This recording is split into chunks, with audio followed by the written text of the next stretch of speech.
You can now hear Movie Heaven, Movie Hell on Stitcher. Stitcher is radio on demand. Listen anytime, anywhere. Stitcher is an award-winning free app that lets you listen to all your favourite shows, plus discover from 20,000 news, entertainment and sports shows. You can also create your own custom playlists. Stitcher is available on iOS, Android, Nook, iPad and in over 4 million car dashboards. It's on demand and it's on the go.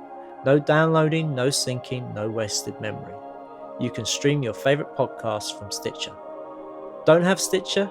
Download it free today at Stitcher.com or in the App Store. And please leave us a review and rating on Stitcher. Thank you.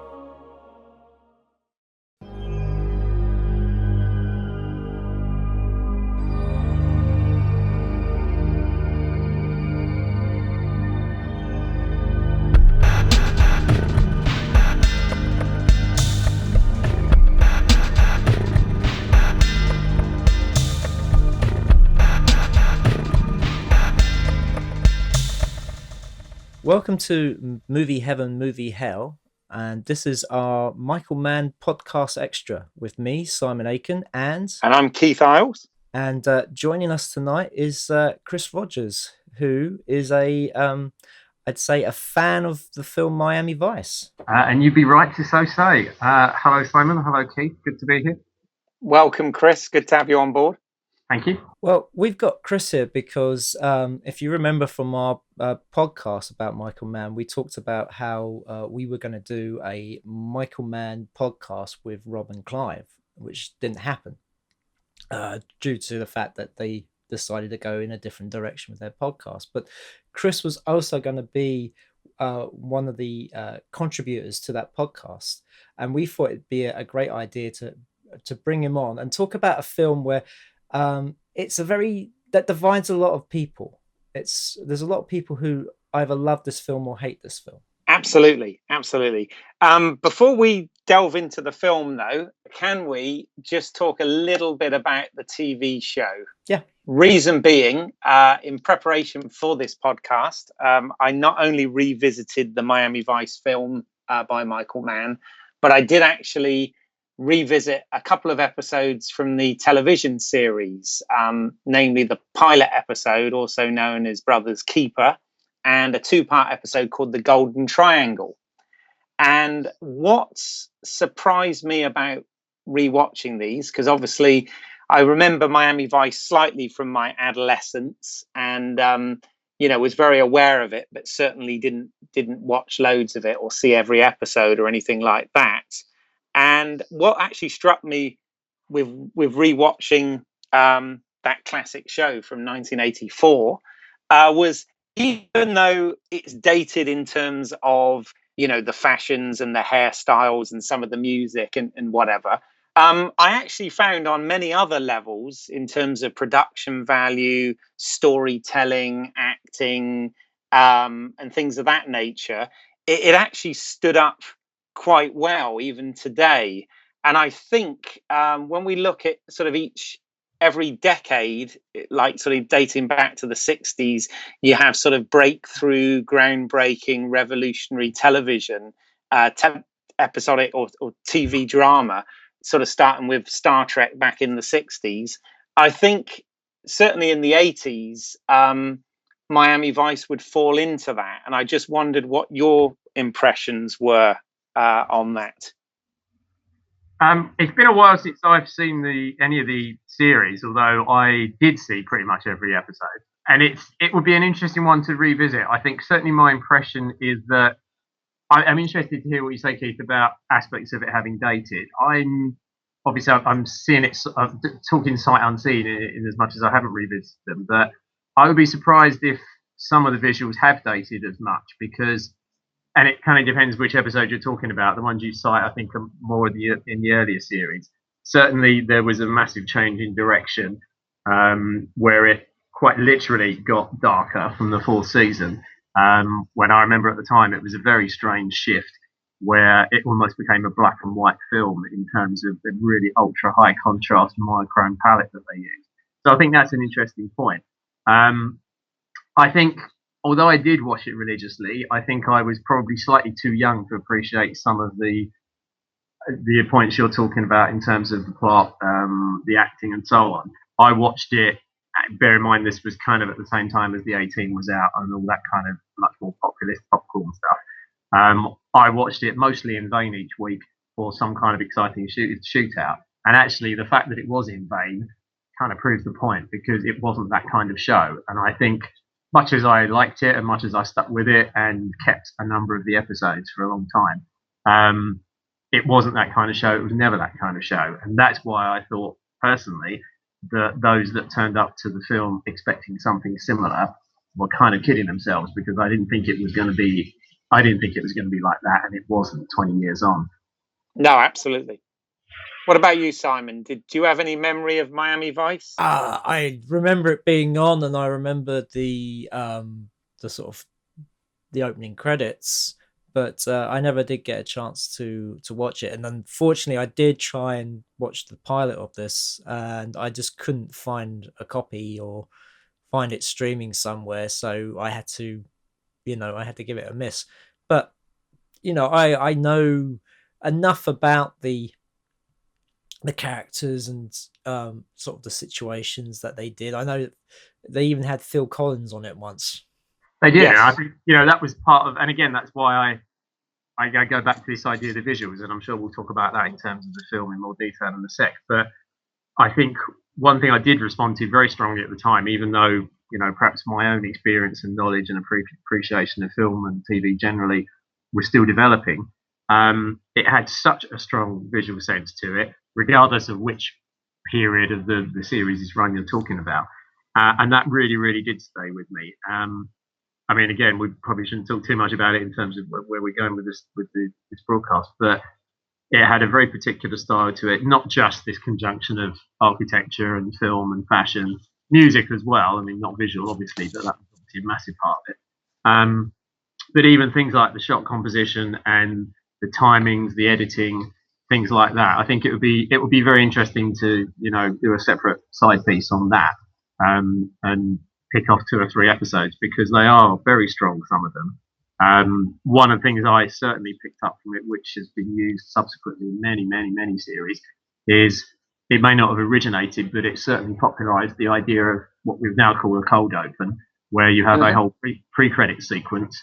And even the credits themselves were very carefully paced, very much like a film credit, where you would get increasing gaps between the screenwriter and then the director's name and all of that.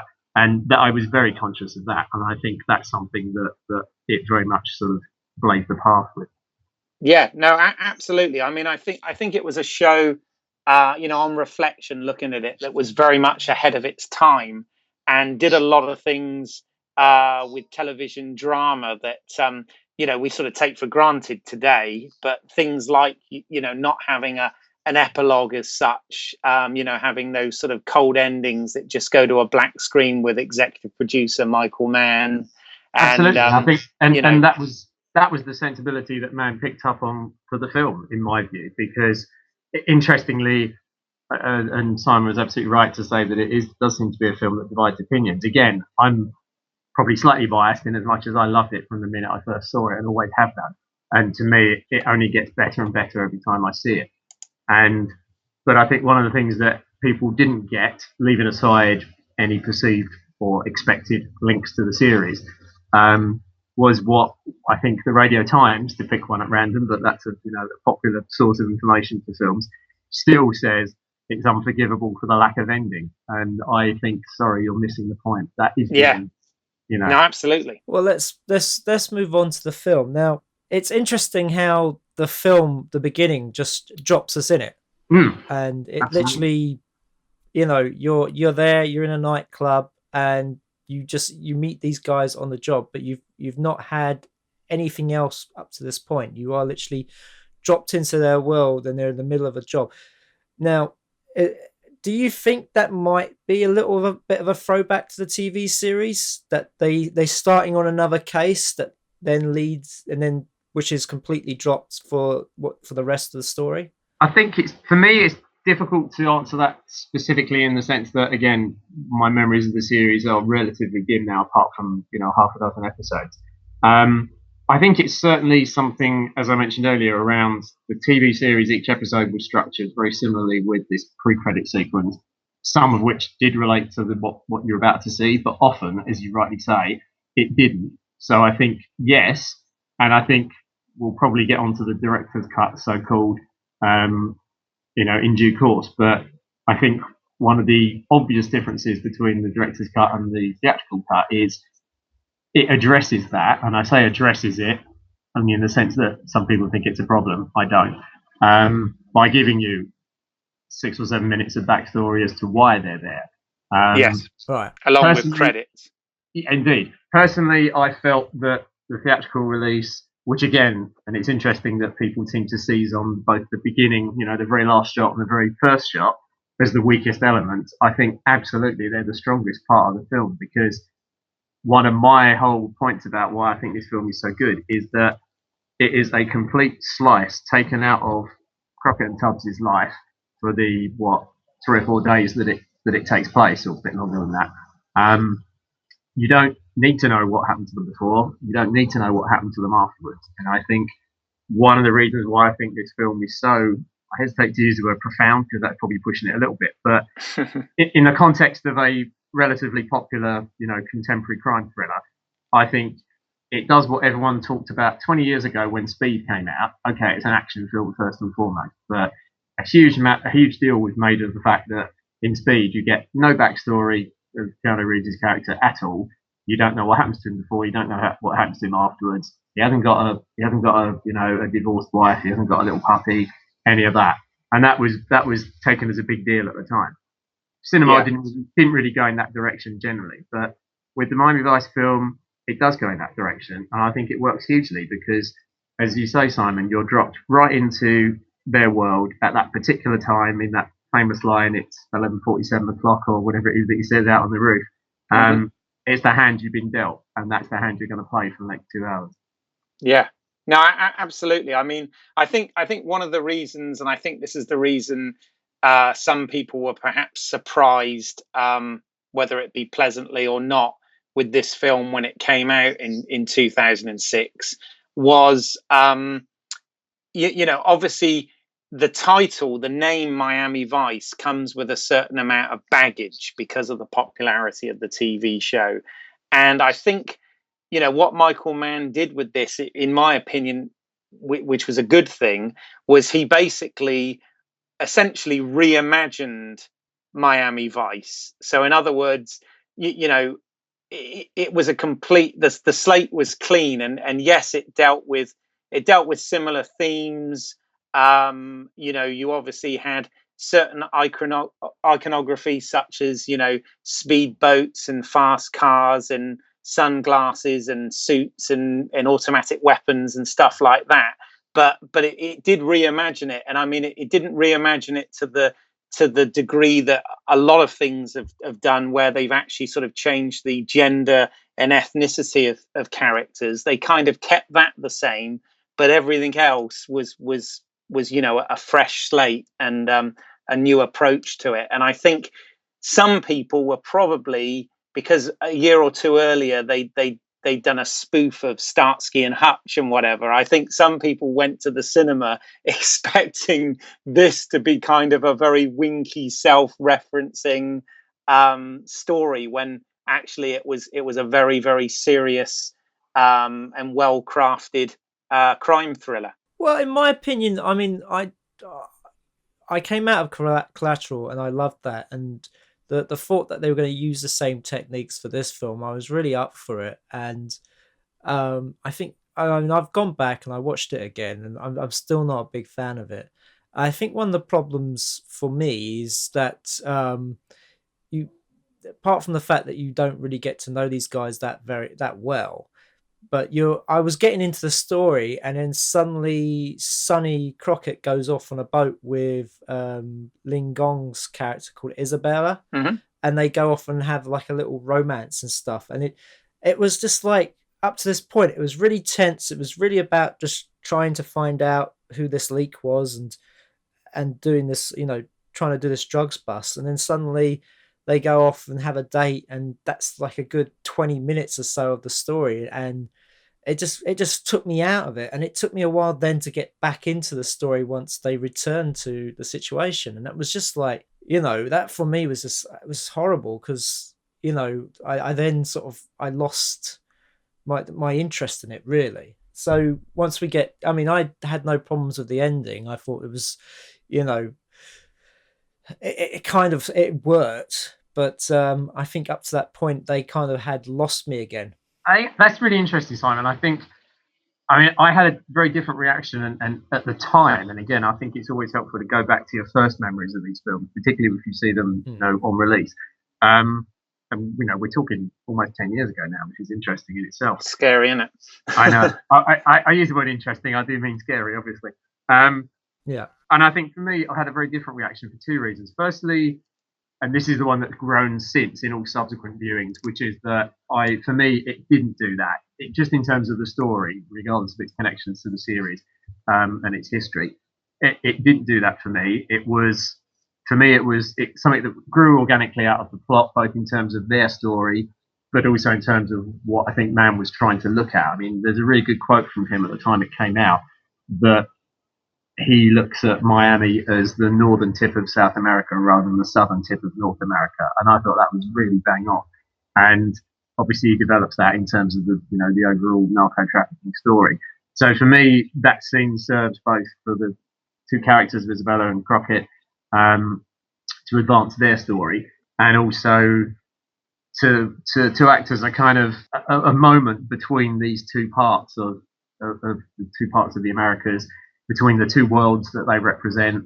For me, it served as a kind of in a metaphorical way, but also that first time I saw it, it's a very, very direct and deliberate and knowing quote from the series. There is a two-part that comes early on in the series called Hit List and called Her Own Demise, where Crockett and Tubbs' first boss gets killed accidentally, as in he's not the target, by an assassin, and they go off to the Bahamas to capture the guy. And at the exact moment at the end of the first episode, they both take a speedboat over to the Bahamas. It's slow-mo, it's got music laid over it, and it's an absolute quote from that episode that they're using. So that's pretty much all he does do, other than the characters and the basic concept. So for me, it worked on two levels. But I'm interested to hear, as you said, Simon, that for you, it didn't work as well. Well, it's because the thing is, you were following the action. These guys were making, they were making moves. They were getting in there, and then suddenly Sonny Crockett decides to go off on this date. And the thing is, for the story, is that it follows them for all that time, and you don't know what's going on. Now, sometimes it works that you go, oh well, let's see what happens here, and then you're interested in it because you want to get back to the action. But it just knocked me out of it. Okay, I mean, because it does obviously have its payoff at the end, when she realizes that he's been that deep undercover, and they've had this relationship, but he's actually a cop, and they have all that stuff at the end. But yeah, I take your point. If it didn't work too well, I mean, so something that's interesting, I just revisited the audio commentary by Michael Mann on the director's edition of this, and what he said is, it's often a misconception. First of all, Miami Vice was actually created by Anthony Yerkovich, who came from Hill Street Blues and whatever. And Michael Mann was obviously the executive producer and showrunner of the TV, and had lots of, input into the way the show was going and how it looked and whatever. But apparently back in 84, 85 or 84, when this came out, he initially wanted to turn the idea into a feature film back then, but the deal had already been done with the television network to develop it and make it into a television series. So it's quite interesting that, like some 22 years later, he gets his wish to actually, take these characters and take this scenario and adapt it into a feature film for the big screen, which I thought was quite interesting. It's also interesting to see how, as I said earlier with that quote from Mann, that the world has changed somewhat. I mean, obviously at the time, Miami Vice was absolutely rooted in its period, the 80s and the cocaine boom in America and all the rest of it. And just as an aside, there's a fantastic documentary called Cocaine Cowboys, which is absolutely worth seeing. It is the kind of the real life Miami Vice, but there's a very obvious knowing point towards Miami Vice because the whole thing is scored by an actually quite incessantly annoying Jan Hammer soundtrack. But basically, it's the reminiscences of, I think it's two cocaine dealers as opposed to one cop and one cocaine dealer. I think I may be wrong. It's a while since I've seen it, but it's only about 90 minutes long, and it's just talking heads. It's nothing particularly technically, outstanding. But the stories they tell are absolutely extraordinary, and it's absolutely the world that Miami Vice, the series, was based in. And the violence was obviously far worse than what you could even hint at in a TV series at the time. And it's really quite horrific, actually, some of it, but it's absolutely worth nailing down because it really does give you a lot of that backstory.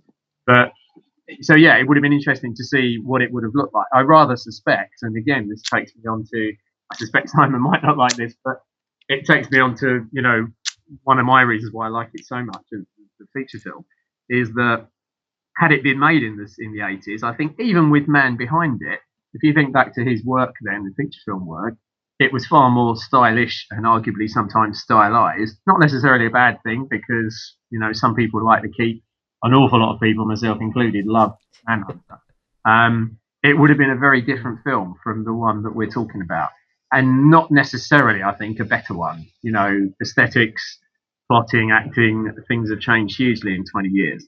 And I think the very dark, broody film that we're talking about, even though the seeds of that were clearly there in the series because it was a far darker series than most people realise. And you're talking about that at the beginning, really, Keith. I think for me, that's why the film works so well because it's so spare. There is absolutely no fat on that screenplay at all. There isn't a wasted image. There's not a wasted line of dialogue.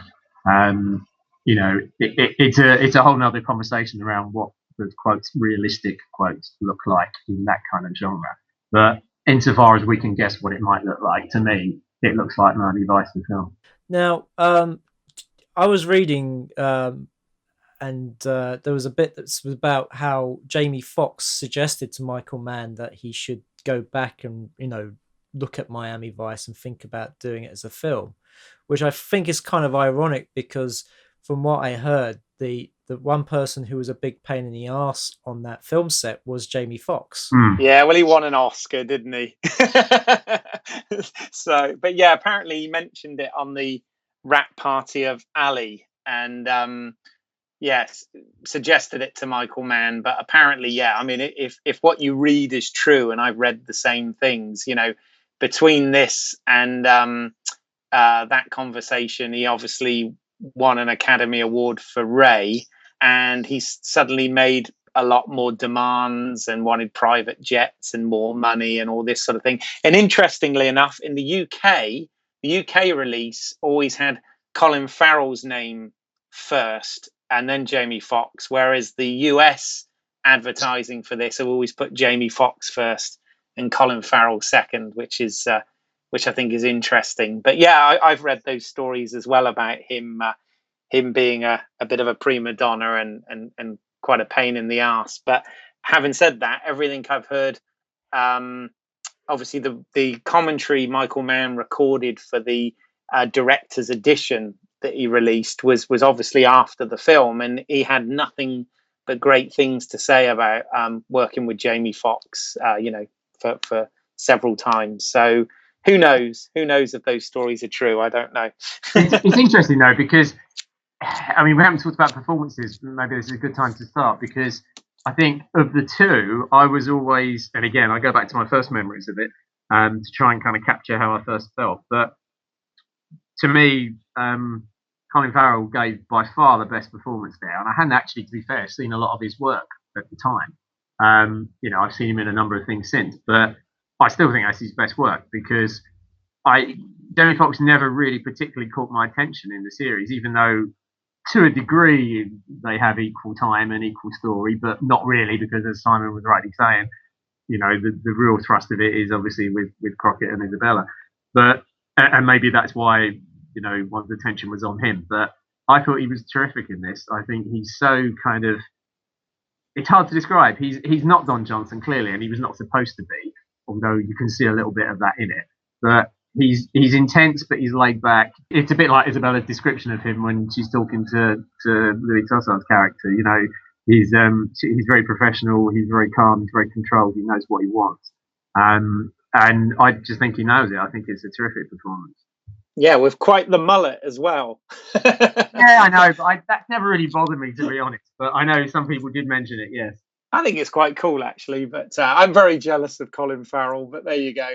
No, I mean, it's I agree. I mean, performance-wise, this film, I mean, aside from the main characters, okay, you've got some wonderful again, you know, Michael Mann being liking the attention to detail that he does, some wonderful supporting actors, you know, in the likes of sort of John Ortiz, Kieran Hines, Eddie Marsden, you know, and people of that nature in this film, John Hawkes, you know, those sort of guys. But what I noticed, one of the things they sort of, again, I think they probably did it for story reasons, because essentially this story involved Sonny, Crockett, stroke Burnett, having, you know, a love affair with Gong Li's character Isabella in this. You know, in the TV in the pilot episode, the TV series, they very much set up, you know, this backstory with Crockett, and he's, you know, bitterly divorced, and you know, he's got a kid and all this sort of stuff, and he kind of has a relationship with the character Gina in this, whereas I've noticed they brought the relationship within the police department between Tubbs and Trudy, who is played by a pre-Moneypenny Naomi Harris in this film, and they sort of changed the dynamics around slightly there, and I think that's possibly to sort of fit in with this alternative storyline they had with Crockett falling in love when he shouldn't. I just want to say about the team, because I think that's one of the things that they really did waste, was you had this team around them, yet you hardly saw any of them, and they didn't really participate apart from the Trudy character. And it was just really, I thought it was a waste, because there were some really good actors there, and they didn't really get to do anything apart from stand around in the background and maybe say a line or two. No, I think that's fair. I mean, I agree with that. Yeah, it's a difficult one, because as we've all acknowledged, you know, it was the weight of the plot and the weight of the characterization was different in this. Obviously, you only had a 2-hour feature to play with rather than, you know, X episodes of a TV series. And also, as we said earlier, the demands of network TV are very different from what you can do in a film. So I think that doesn't help either. I think Simon's right, though. I think it's one of the few areas where the director's cut improves on the theatrical cut. And I don't think it does as an overall piece comparison, you know, like for like. But the fact that Tubbs and Trudy do get more time together, as it were, literally. They do, yeah. And that we get more time with them as well, it does help, because there is, if you exclude the part that Simon didn't like that took him out of the film, it does at least balance up those two relationships. And I think that helps. And it perhaps might also address, and it's interesting actually, now I've just said it just occurred to me, might also have addressed my own reactions to, or if you like, lack of reaction to Jamie Foxx's character and presence in the film. So I think that's a fair point. Having said that, I was looking at something online last night in preparation for this, and they were contemporary reviews of when it came out, online reviews, and they all made the same point, which is that you couldn't really have the kinds of, you know, the convention in any cop TV series certainly up until and beyond Miami Vice was you had your two prime leads, and then you had your co-leads that, you know, sit in the background and do the joking around and the larky bits and all of that. And you couldn't do that in a film, I don't think, at least not the sort of film that Mann wanted to make.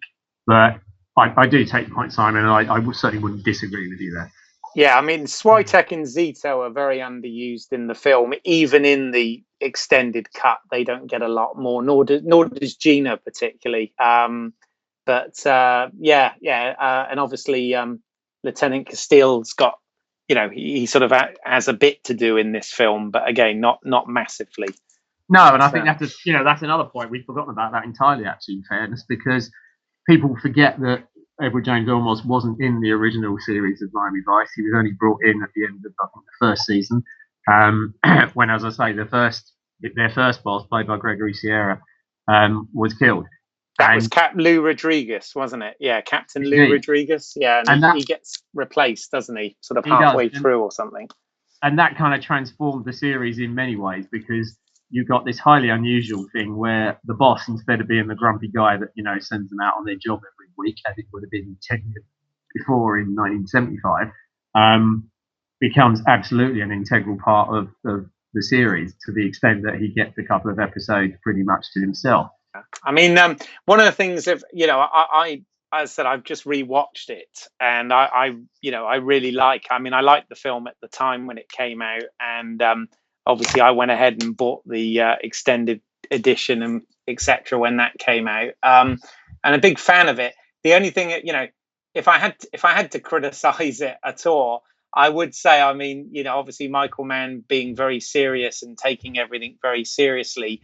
The film does, if anything, suffer from being quite macho, in a lot of its lines and its delivery. That's interesting. Why do you say that? Have you got some evidence?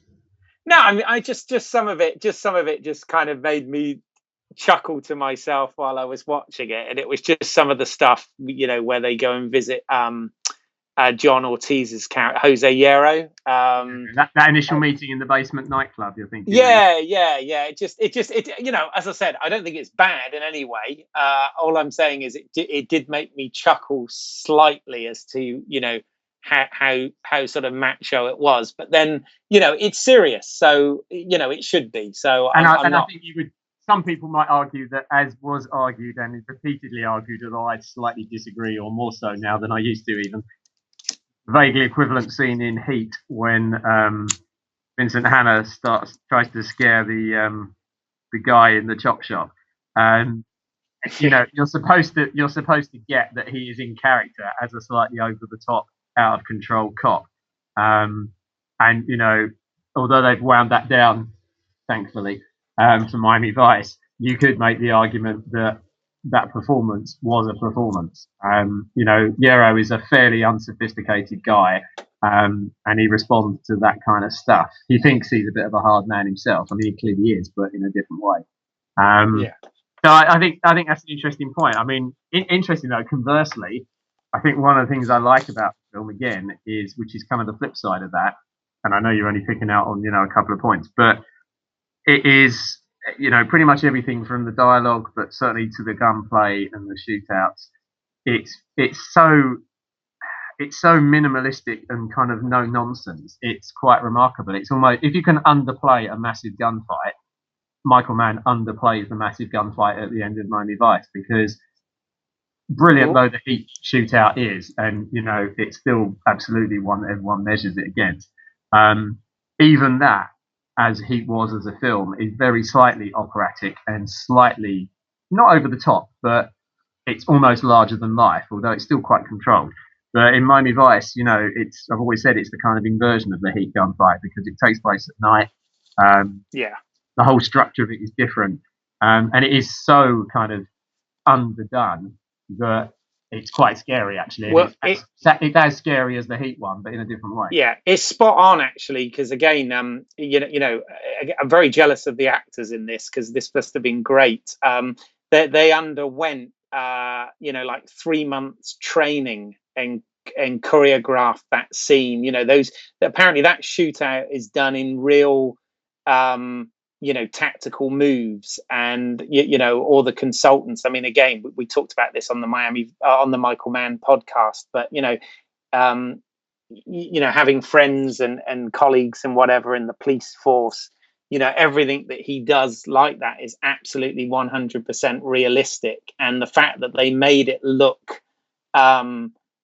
matter of fact and seamless was because of the amount of preparation on that. I mean, I recently went with Mike Tack out to Denver for a film festival. Again, we talked briefly about that on another podcast. But while we were out there, we actually did go to a gun range because he had a friend that worked at a gun range out there, and we shot everything from automatic pistols through to semi-automatic rifles and whatever.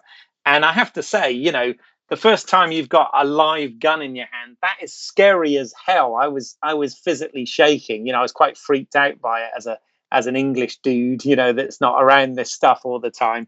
And again, they had that sort of intense training, and you're right, that scene at the end, even though it seems somewhat underplayed, it was actually very, very meticulously thought through. But I take your point; they were going more for brute realism than they were the sort of more, if you like, operatic stylized approach that they took to a certain extent in Heat.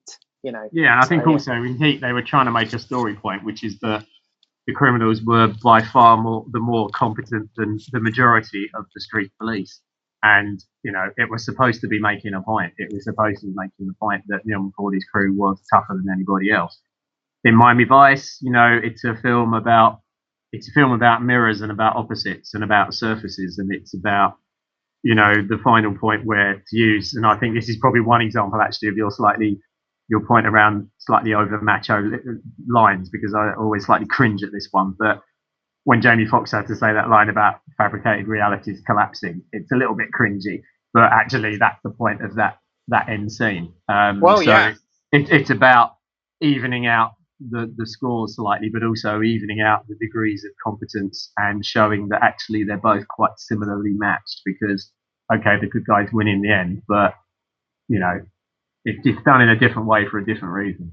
Yeah. Well, I mean, that whole theme about being so deep undercover, that you start the sort of lines between who you are and who you're portraying get blurred. And, the fact that you have to, know that inside out so you don't get caught out. It's like, I think they described it in something I read once, which I thought was really good. They were saying it was like, when you're an actor, and you mess up a performance, you get a second or a third take or however many takes until you get it wrong. During this performance, if you get it wrong, you end up with a bullet in the head.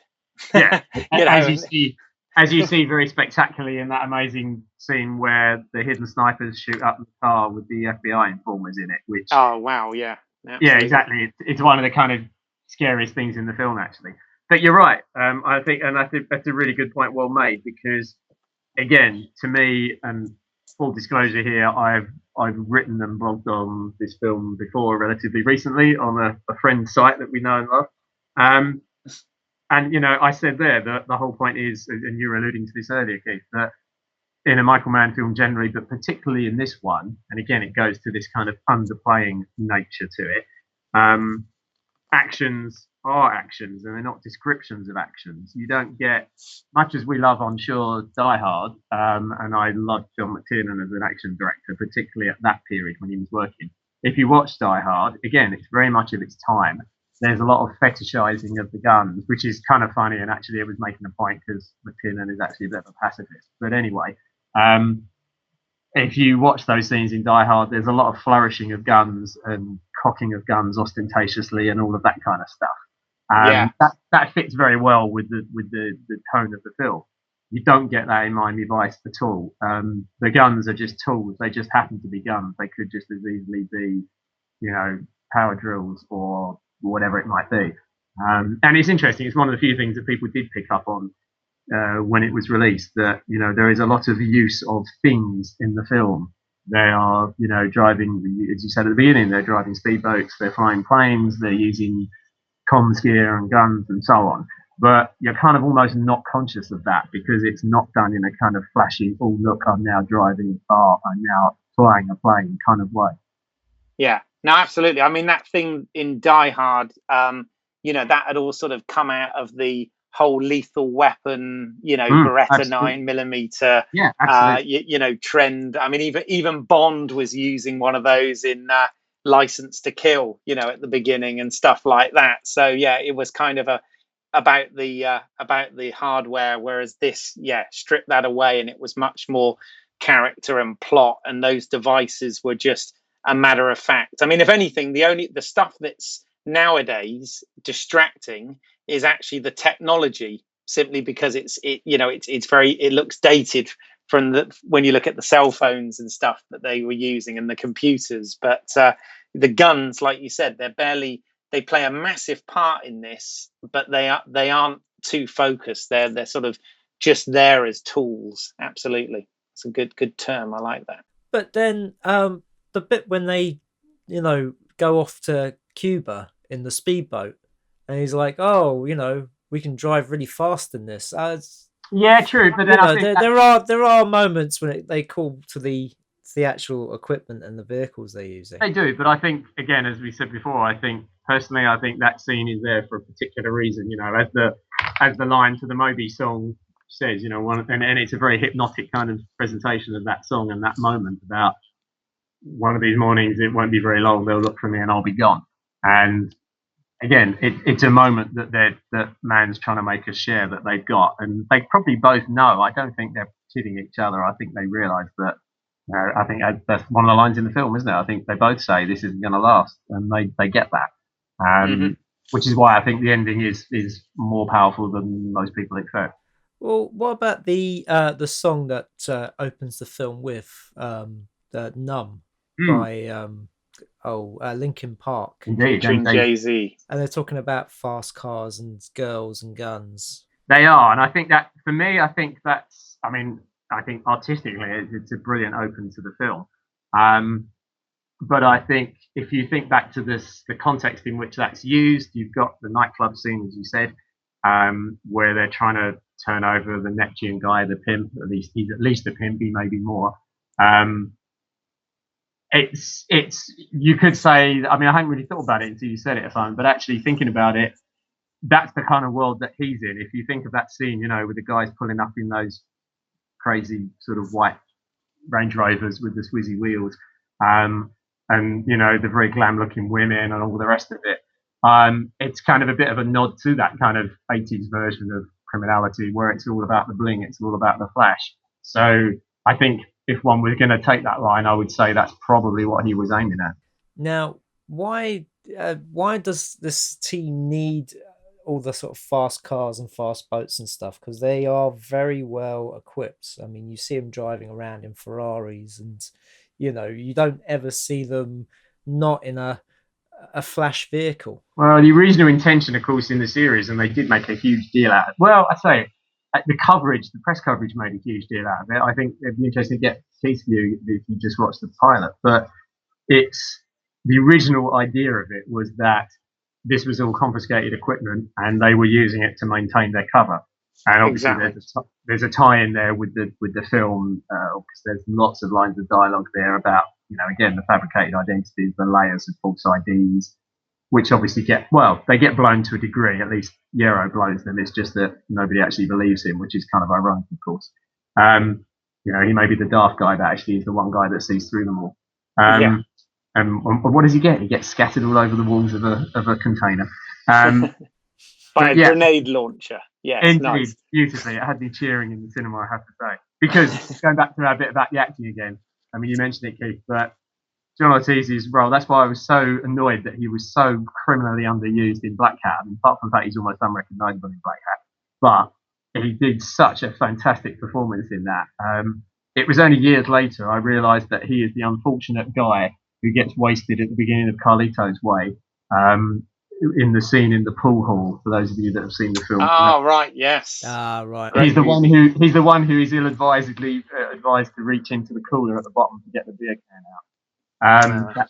That's John Ortiz. I would recommend to you guys to watch Luck, which has John Ortiz as one of the leads in it. He's really good in it. It's a shame that the series only went for one series because of the amount of horses that got killed in the filming of it, that they couldn't continue. But it was a really good series. Well, I managed to pick up the box set of that for $1.99 in CEX. So I've got it in my massive pile of things to watch. But yeah, I look forward to that. I mean, getting back to Simon's point, I mean, I was sort of going a bit away there, but yeah, the original justification for all that gear was that it was all confiscated gear and it was necessary to maintain their cover.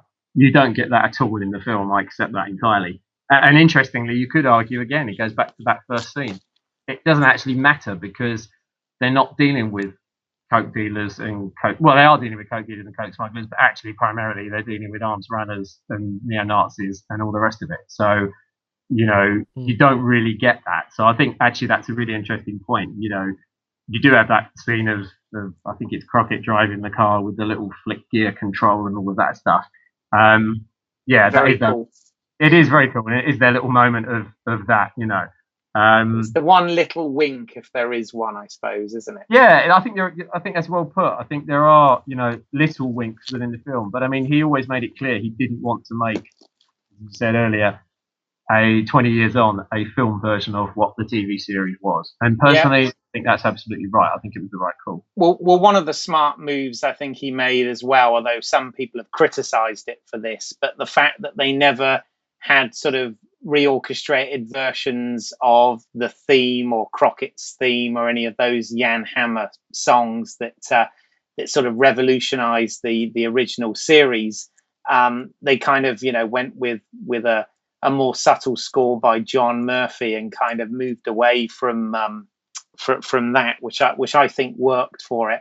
I mean, while we're on the subject of music, I'm interested in your thought on, obviously, in the original pilot episode, you know, it's very famous for having Phil Collins In the Air Tonight playing over the closing part of scenes in it. And obviously Non-Point did a version of this, which is different.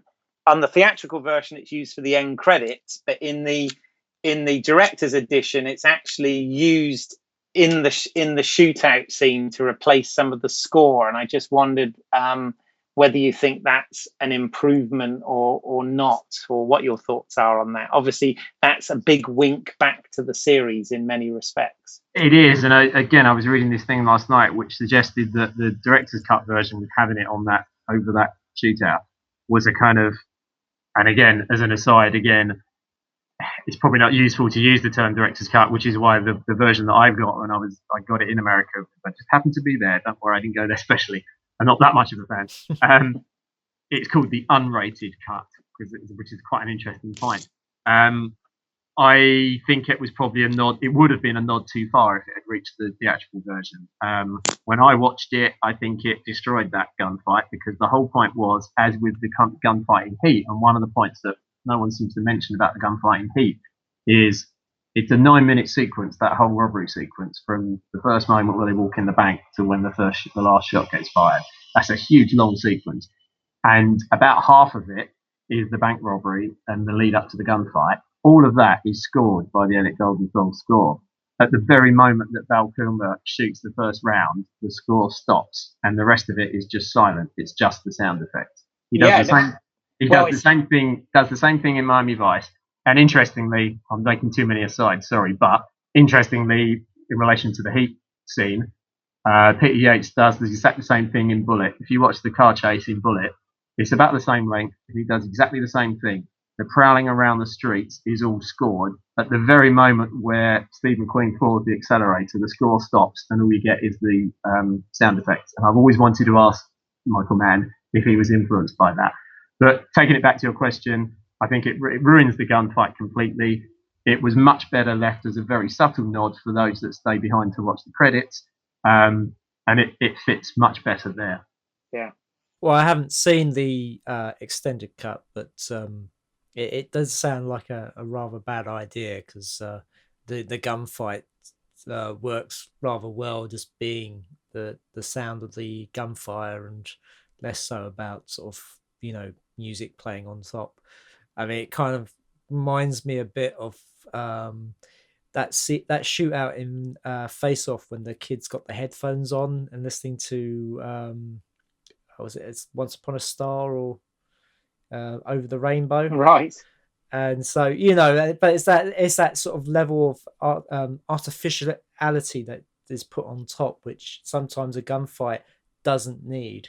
I think more widely, the use of music, I mentioned it very briefly earlier, I think works incredibly well. I mean, there's a couple of dozen, maybe not quite that many, but you know, found tracks, if you like, existing tracks that are built into the score. Some of them, you know, part of the action, as in the nightclub scenes, where actually there's 2 or 3 different songs that you hear there, including Cinnamon and so on. You got the Moby song with the Passion of the Bell lyrics, which I know, Simon, again, apologies to come back to this scene yet again, because I think both in and of itself, because I mean, that is one, it's a shame there's no proper, the soundtrack, I could have got the soundtrack CD when I was in France, and I wish I had done for a couple of quid. It's one of those slightly contested tracks because don't get the version that's in the film on the CD, and there isn't, it's not available anywhere other than people that rip it from the DVD and put it on you know, YouTube. But I think personally, I think it's a gorgeous song, and it so fits that kind of dreamy atmosphere of that particular sequence. The other kind of third point that I thought was great on the music was the use of Mogwai track at the end, in that famous or infamous, depending on your point of view, ending or non-ending, again, depending on your point of view, where he said goodbye to Isabella. You know, it's all ended badly. She's gone off, and he goes back to the hospital to see how his mate is and how his mate's girlfriend is. And you've got that fantastic Mogwai track building up at the end. And I just think that's incredibly powerful. It's really, really well done. Yeah. I have to say, I wish they didn't use the track Cinnamon, because I'd seen that previously in the Thomas Crown Affair remake. And I have to say, they used it better in that film than they did in this one. Yeah, no, I completely agree. And I think that scene, it's a really good example. I mean, a whole nother podcast, of course, but a really, really good example of how,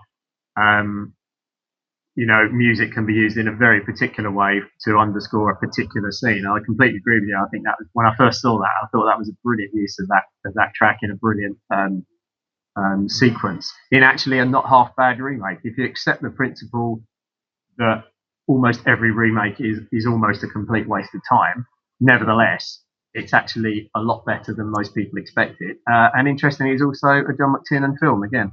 There you go. Back to John McTiernan. I love that.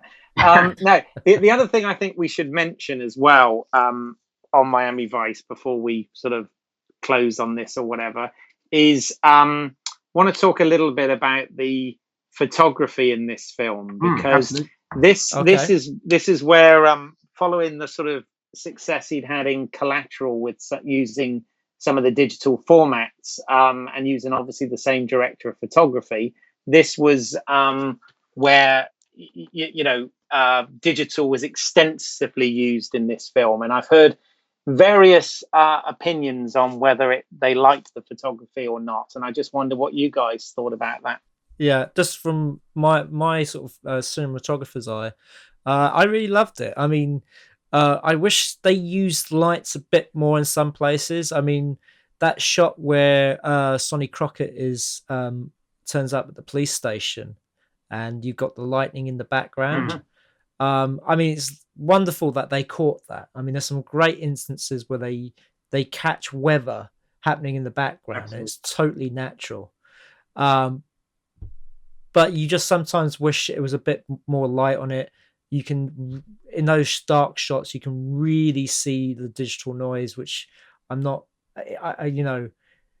seeming how clean the rest of the film looks like. When you see those really dark scenes where they're just using the street lights as lighting and you're getting all that digital noise, it does kind of knock you out of it a bit for me. And it's kind of like, personally, as a filmmaker using digital cameras, I try and avoid situations where I have to pump up the ISO to get it so high that you start seeing the noise on screen. But I mean, it looks, I mean, the cinematography in it is really good. And, from the daylight scenes to the nighttime scenes all really work very well, apart from a few occasions where they've, obviously wanted to capture the background weather. And so, pumped up the ISO to capture that. Yeah, I'd agree with that, and I think that. I mean, for me, I didn't like Collateral as a film, but I think when I did some research for another piece I wrote on Mann's work, I listened to the commentary on that, and that was really helpful because for a non-professional to hear about what he achieved on that, particularly with things like those final nighttime shots where he was able to shoot, right through the office blocks lit by their own lighting, and also to see what was happening behind, a couple of miles out into the sky was great. And I think Simon, you're absolutely right. I like the tonality that was used in this film. I like the representation of weather. I think you're absolutely right. And again, there's two or three shots. The opening scene when they're out on the roof of the nightclub, with this kind of incredibly bruised sort of sky behind them. I think that's great. Some of the artificial lighting that's used on the freeway as a sort of a sickly sort of orangey greeny tone to it. And then you get this kind of vivid blue under the bridge at the end when they're trying to make the run on the speedboats at sort of the slowest possible speed to give them the most amount of time to get there. Which is really there, by the way. That's not.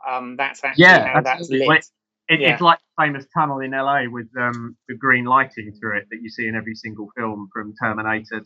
That's right. Yeah, it is. It actually looks like that. They didn't even have to bother with the lighting. And I think one small kind of really, really quiet, intimate moment I think I'd like to draw attention to here just while we talk about this is that moment, which to me is the pivot. It's the whole pivot of the film, and it's the whole pivot, certainly, of the love story between Isabella and Crockett, is when they have that fantastic meeting with Archangel Montoya in the SUVs. And just as they're walking away, Crockett looks back and he sees Isabella looking out at him, and all you've got is this little orange glow of light from inside the SUV. And just as he looks back, she looks at him and she powers the window up and the car drives off. And it's brilliant. It's just about, again, that kind of on that edge, on that border between light and dark, and between good and bad, and all of that kind of stuff. And I think it's a really terrific little shot. Yeah, no, absolutely. I mean, I sort of, I find it quite interesting because obviously there are a few shots. I mean, obviously they got lucky with the weather too. Well, depending on the point of view, they had lots of hurricanes and stuff, which obviously A, hindered the production, but B, gave them some of these wonderful skylines and lightning bank cracks and stuff like that. But I mean, some of the shots, like that rooftop one and the one where Crockett's going to the police area and stuff, does look a bit sort of grainy or digital noise in this particular instance, which is a bit distracting in places. But I think generally it looks good. I mean, Michael Mann said one of the things he liked about it with filming at night, and I think this is what you were alluding to on the Collateral stuff as well, is the fact that it gives him a much greater depth of field, meaning he can have things in focus quite up close to the lens, as well as being able to pick out lights in windows and stuff off in the distance. But it was interesting because one of the things he said in the commentary was how it's a completely inverse set of challenges, because when you're lighting with film, you have to make sure you've lit enough so that the blacks stay true and don't get crushed too much and things of that nature. Whereas he said, when you're lighting digitally, you just have to make sure that the bright colors are not striping and overexposed. So he said it's kind of it's an opposite mentality in one's mind that with the challenge with doing that compared to shooting on film. And obviously, this guy's done both to good results each way. I have to say that I quite like the photography in this and in Collateral, but I didn't like the photography that they used in Gangster Number One. I think then they pushed it. Public Enemies. Oh, sorry, Public Enemies. Yeah. Sorry, Public Enemies. It was horrible to look at. All the interior scenes just looked really horrible in comparison to the exterior scenes, which looked beautiful and crisp. It was. I think it got to a point where he was going so much for it to be natural lighting that it got really, the interiors were really murky and not very, things weren't that sort of defined and clear, where if he had put lights in there, they would have helped. That's interesting, because he went back to Dante Spinotti for that one, whereas obviously in Miami Vice it was what was it, Dion Beebe. So and same for Collateral. So interesting. Well, you're dealing with somebody that is more averse doing film than digital. Definitely. And as you say, with digital, it's a different way of working than film was. Yeah.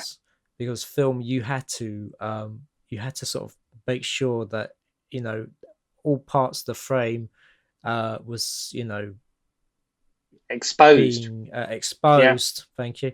Could be exposed. You know, you had to rely on your light meter.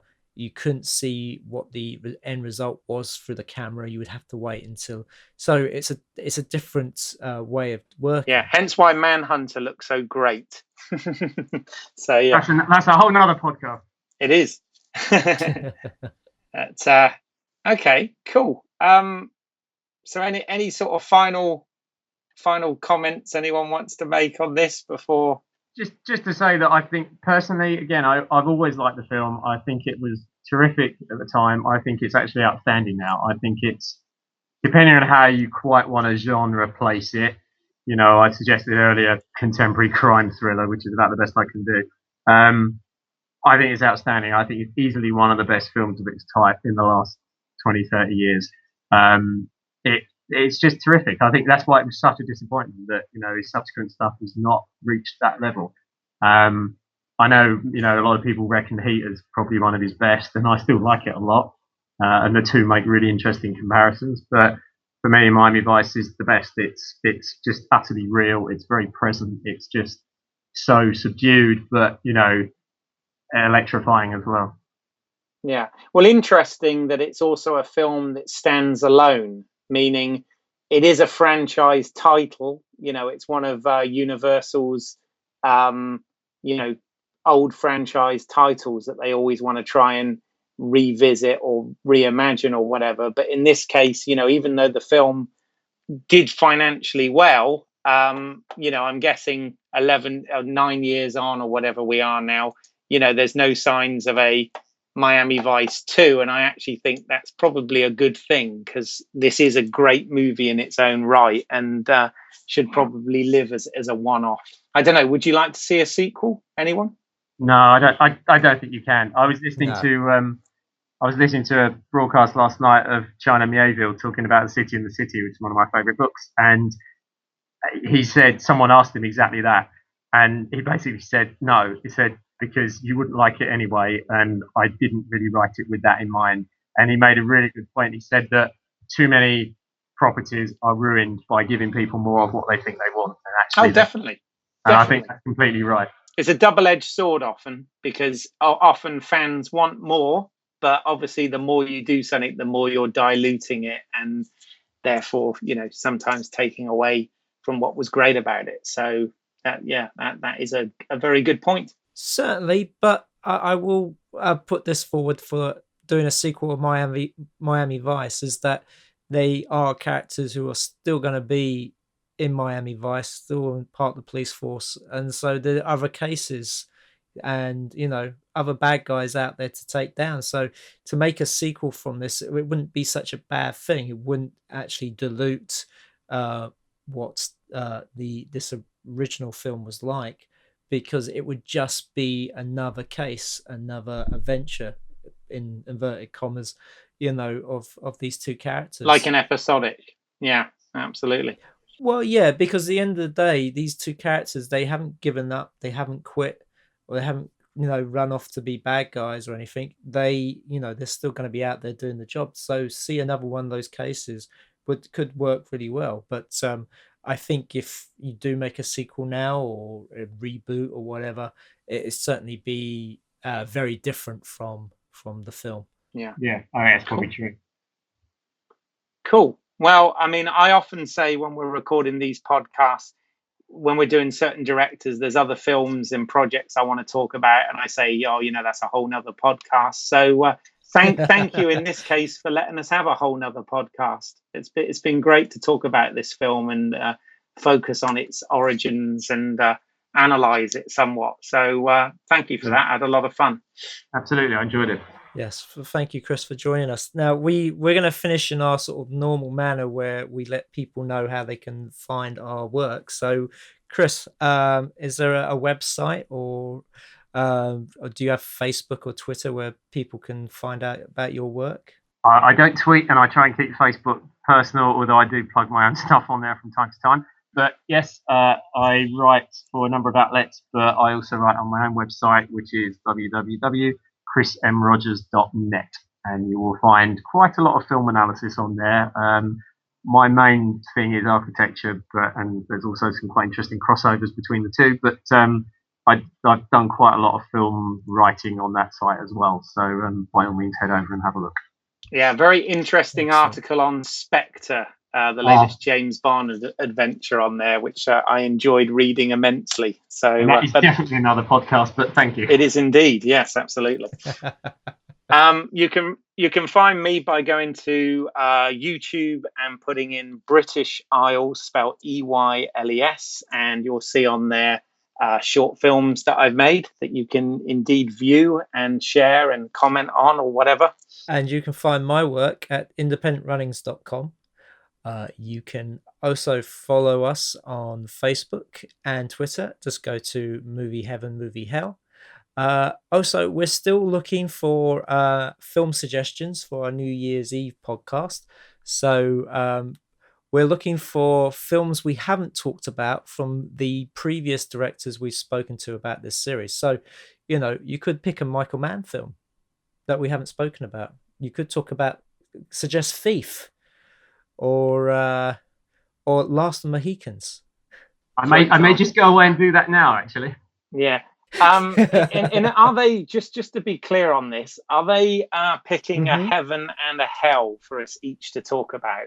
Well, that's the surprise. Well, we decide if it's heaven or hell. Oh, okay. It's just that all they have to do is suggest a film we haven't talked about, and it's up to us to give them our opinion of it. Fair enough. And they'll get a mention. And I'll tell you what, they could also have a free copy of Freefall on DVD because no one ever claimed that. So anyone who suggests that we use will get a free copy of Freefall on DVD. Let no one say that Santa hasn't been generous. Exactly. I think that's a good idea. I think I have some films that I'd like to, depart with. So we might give you a film, a bit of surprise.